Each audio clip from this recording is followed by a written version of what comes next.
নিখোঁজ ছেলের ছবি হাতে ঘুরছেন বৃদ্ধ। দেখতে পেয়ে পাশে দাঁড়ালেন চা বিক্রেতা। পাঞ্জাব 3 বছর আগে নিখোঁজ হয়েছিলেন 25 বছরের ছেলে। তখন থেকে ছেলের ছবি নিয়ে তাকে খুঁজে বেড়াচ্ছেন শতর্ধ বৃদ্ধ। উত্তর 24 পরগনার বাগদার বাসিন্দা অন্নদা বিশ্বাস। শুক্রবার গুজকরা বাসস্ট্যান্ডে দেখা যায় তাকে। পথচারী ও ব্যবসায়ীদের ছেলের ছবি দেখিয়ে তার খোঁজ করছিলেন। বৃদ্ধ জানান, 20-এর দশকে জমি থেকে যা আয় হতো তা দিয়ে স্ত্রী এবং 2 পুত্রকে নিয়ে সুখে সংসার করতেন তিনি।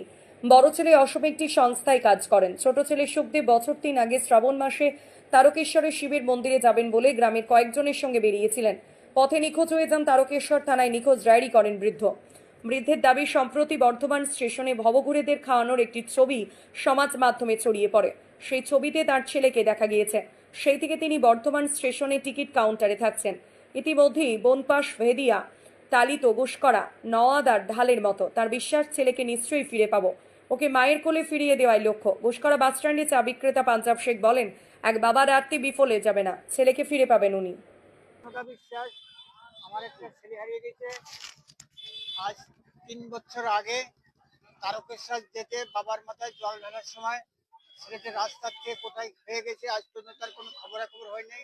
আমি ওখানে থানায় তার জিডি নাম্বার দিয়েছে, থানার থেকে জিডি নাম্বার পেয়েছে। ছেলেটির নাম সুখদেব বিশ্বাস, বাবার নাম অন্নদা বিশ্বাস। ছেলেটির বয়স 25 বছর। ছেলেটি 6 ফুট লম্বা। ছেলেটির গায়ের রং কালো। আচ্ছা, আজ পর্যন্ত আমি ছেলেটিকে 3 বছর কোথাও খুঁজে পাচ্ছি না। আমি বর্ধমান প্ল্যাটফর্মে আমার এই ছেলেটাকে একটা মেয়ে ভাত খেতে দিচ্ছে, তার খবর পেয়ে আমি এখানে ছুটে আইছি। আসার পরে আমি জানতে পারলাম এখানকার নোয়াদা কোথায় আমি জানি না। নোয়াদার এই এলাকায় আমার ছেলেটাকে অনেকে দেখতে পাইছে, তাই আমি এখানে ঘুরে ঘুরে ফিরে বেড়াচ্ছি।